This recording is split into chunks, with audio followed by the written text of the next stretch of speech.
Hello, thank you for joining us as we preview some of the topics that we continue to research at the Greenhouse for Mental Health Development.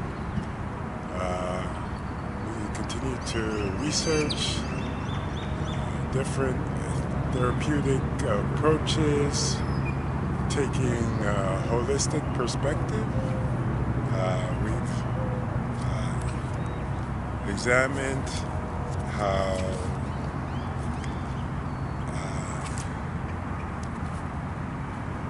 different approaches have applied to the unit of individuals, of families, of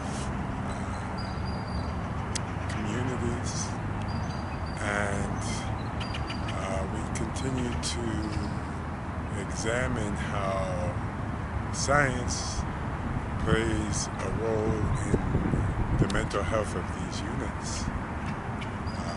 We've looked at different therapies such as attachment-based family therapy, couple-based therapies.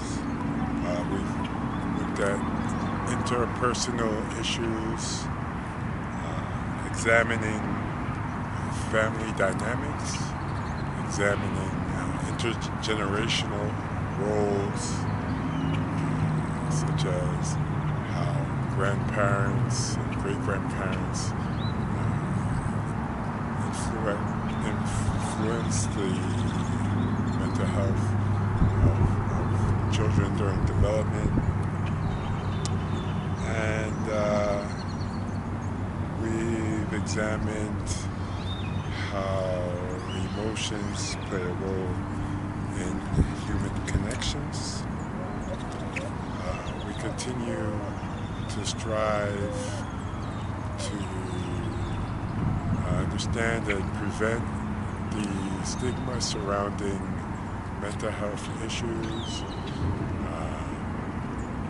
in different societies, in different cultures. Mental health is approached according to their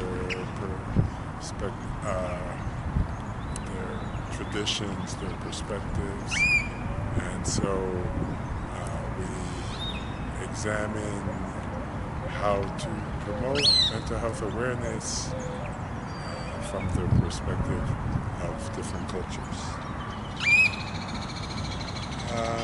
From a scientific approach, examining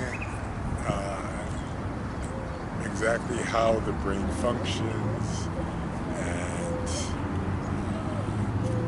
applying that knowledge and the discoveries that are being made in this area to mental health research is fundamental for our research. We've looked at the plasticity of the brain, the body is composed of nerves and muscles that are able to change position, and we examine how the actual plasticity of the brain supports cognition, supports emotion, and how it reacts to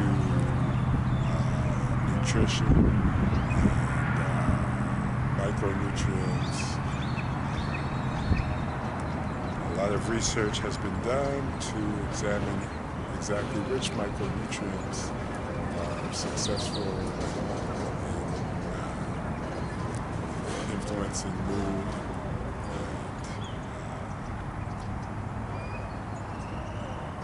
and also for enhancing the plasticity of the brain. And nutrients include zinc, copper, iron, selenium, diet. And these micronutrients can assist in cognition development as well as exercise. Exercise is also important for influencing the plasticity of the brain, and so it's also considered vital to the research.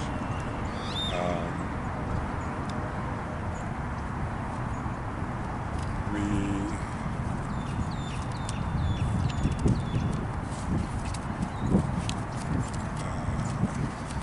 examine how this synaptic plasticity of the brain is based on this neural network system that we have in our bodies, and how recent discoveries in this area can help to influence mental health. So, in terms of how we interact, how we communicate with one another, as we examine the unit, the body, the family, couples, the community, we examine our reactions to one another, our abilities to regulate our emotions,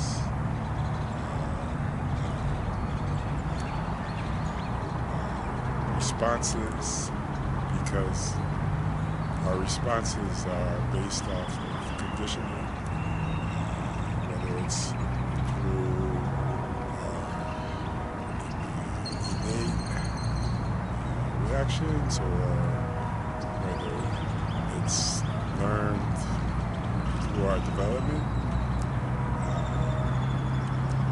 And we examine factors that influence our responses, our impulsivity, our preponderance for impulses, our temperament, and one thing is altruism, which is basically saying that we gain more through helping others than solely helping ourselves.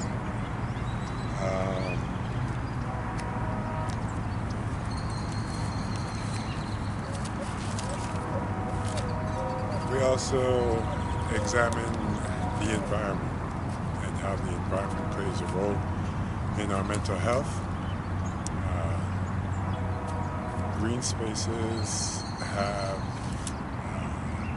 been proven to be beneficial for both our physical and mental health, and so examining how our environments influence our interpersonal communication, our mood, and our health. As units, there's still a connectedness through science, because the cellular compositions of our body are still connected to our environments as well. And so we are all connected one to each other.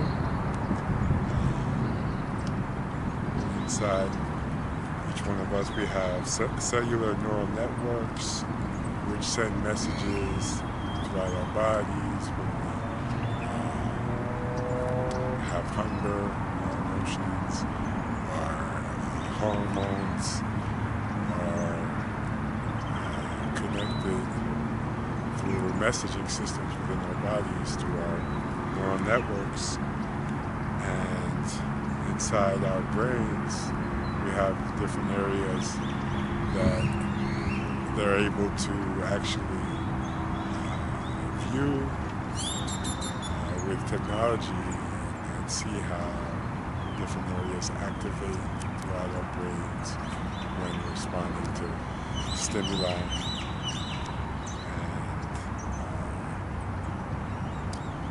So they're able to measure emotional reactions in areas such as the medial prefrontal cortex, the anterior cingulate cortex, the frontal parietal network. So different areas of our brain we're actually able to see react to different stimuli. And one practice of psychology is metacognition, which is actually thinking about the thinking process, and through that we're able to really evaluate how cognition takes place within our brains. And so we react to different sensory stimuli. We see, what we smell, what we taste, what we hear, what we feel. And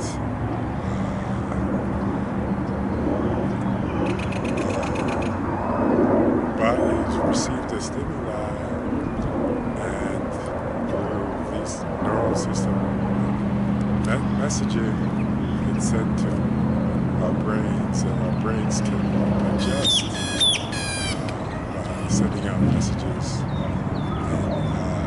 what is called quorum sensing. Through quorums, our nerves are able to transmit messages throughout our bodies.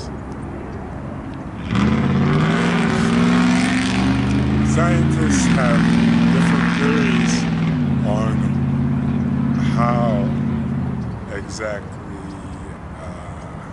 our moods encounter through whether it's by our hormones, whether it's by rhythms inside our brains, whether it's through our immune systems. And so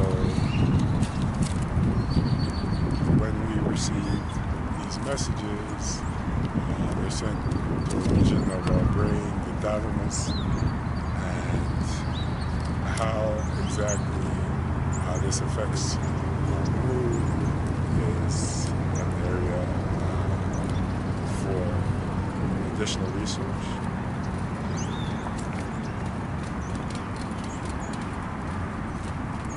There's also a scientific theory that our brain is actually functioning like a fire and needs to be rekindled. And when we have certain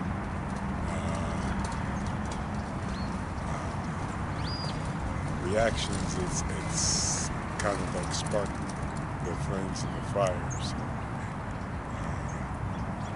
we'll continue to present more information about some of the emerging research in mental health.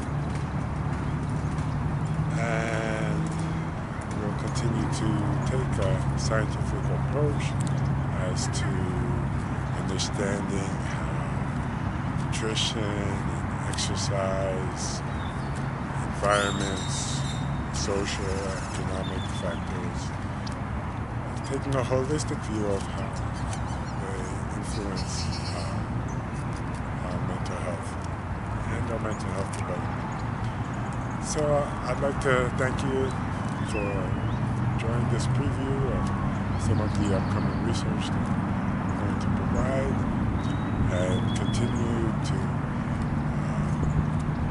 view the shorts that we provide provide every day, and make sure to subscribe and like the videos. Thank you once again. We'll see you tomorrow. Have a good day.